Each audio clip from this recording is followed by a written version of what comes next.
Slay Gang. So we're going to be doing a simple guide to boho knotless braids. So if you're interested in learning how to do this style, then stay tuned.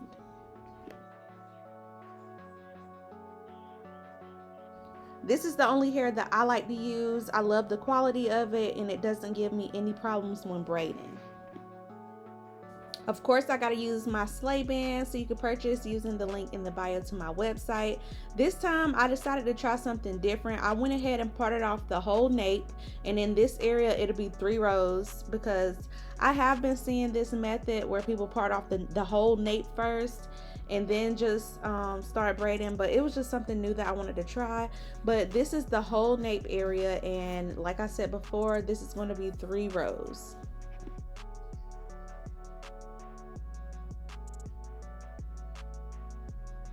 So first we're going to start off with the base of the braid, and I'm just laying her hair down with the product called Lock-In, which is my absolute favorite braid gel. And then I'm combing it on all 4 sides because I want that braid to sit right in the middle of the box. This is going to give it the nice flat look, and it also makes it pretty mobile.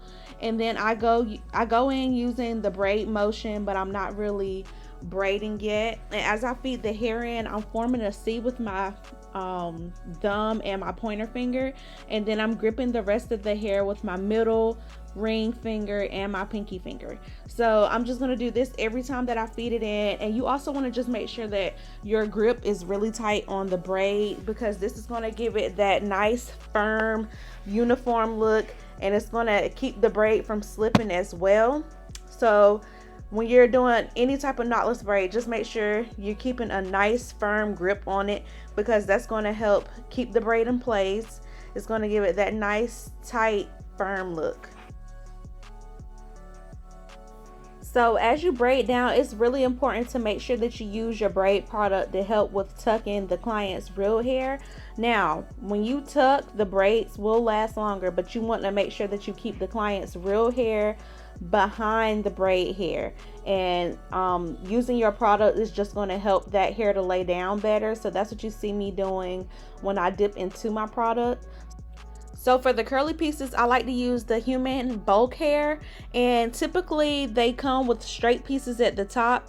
That straight piece is what you're going to use to feed the hair in. So the way that I feed the curly piece in is I just put it in between the right and the middle piece, and I'm just feeding it in that way. So the same way I would add hair in to extend the braid is the same way that I add the hair in to add the curly pieces, which I'm going to demonstrate more and more in the video, but that's just the best example that I could give you for feeding the curly pieces in. And I also like to layer the curly pieces. So like at the back rows, I go like lower in the braids with the curly pieces, and then the higher that I get up in the hair, the higher that the curly pieces will be placed, which you'll see in the video. That's going to give it that nice like curly type of wavy looking effect.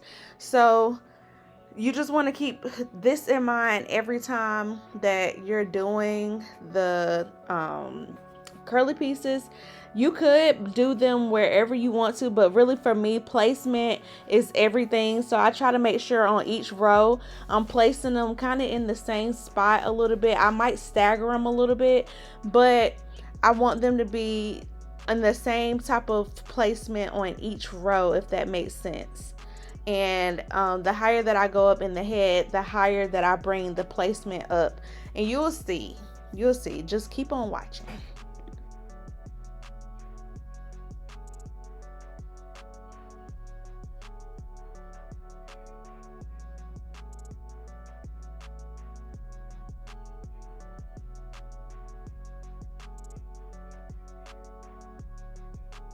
Okay, so once again, we're going to demonstrate how to add the curly piece in, which is very simple. You're going to take that straight end of the bulk hair, and we're just going to bring it in between the right and the middle piece, and we're going to hold that tightly to feed that in. You want to make sure you're feeding that in pretty tight so that the hair won't slip out.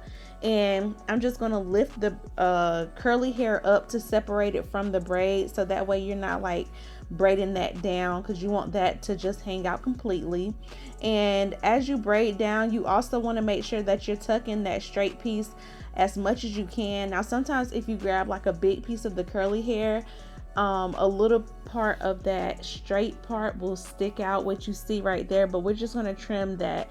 And as long as you're tucking, you know you're not cutting the client's hair. That straight piece is just from that bulk hair, which we're going to trim off. But as you braid down, you just want to continue to tuck and continue to do your knotless method, making sure that you're extending them to make sure that every braid is the same length, because you don't want your knotless braids to be different lengths. That's not hot, and it's 2023. All braids should be even and the same length.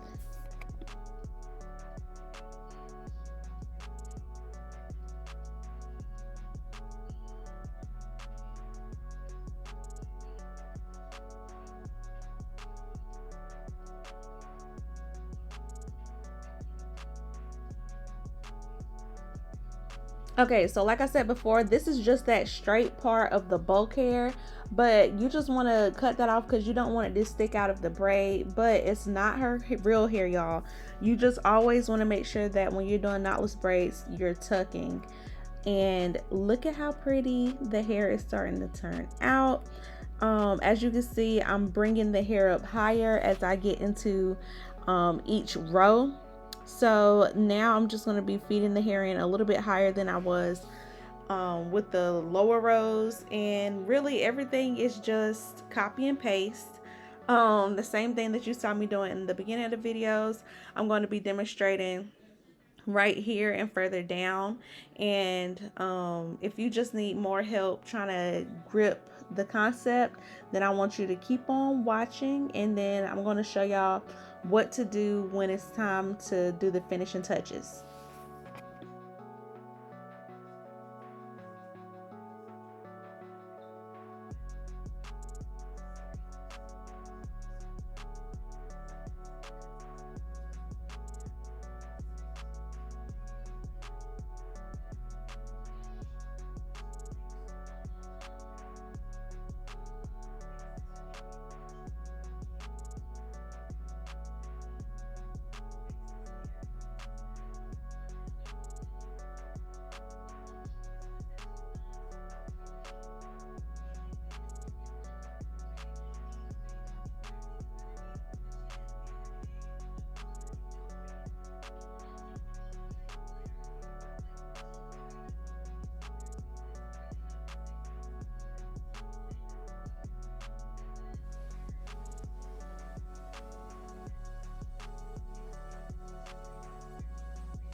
Okay, so now I'm just going in with my mousse, y'all. Y'all know I love to set the braids with mousse. If you're already like familiar with my channel, what the mousse does is just sets down any flyaways, and also when you're using human hair, it just helps to make the curls pop even more.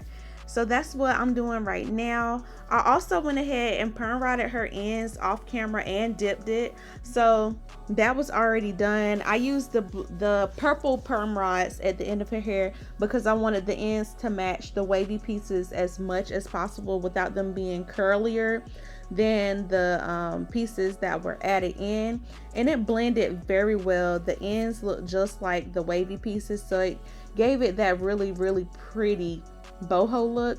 And then I'm also going to seal it in with some oil sheen. I love the Cream of Nature oil sheen. It smells so good and I use it every time. But I hope this video was helpful for you. Like, comment, and subscribe, and become a member of the Slay Gang. Bye.